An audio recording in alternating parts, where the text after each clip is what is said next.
اس کے اندر عقائد کی بحثیں ہوں، رسالت کی بحثیں ہوں، دین کے فضائل ہوں، دین پر عمل کرنے کی فضیلتیں ہوں، دین سے بیزاری کی مذمتیں ہوں، وہ ساری چیزیں ہمارے گھر کے اندر آنا چاہیے۔ تو دینی تعلیم ہمارے گھروں میں ہر دن روزانہ بلا ناغہ 10 منٹ 20 منٹ 25 منٹ ایک وقت نکال کر کے ہمارے گھر کے اندر دینی تعلیم کرنے کا ایک ماحول ہونا چاہیے۔ اس کے لیے ہمیں اپنا وقت کیا کرنا چاہیے؟ فارغ کرنا چاہیے۔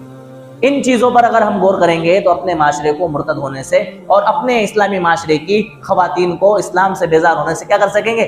بچا سکیں گے۔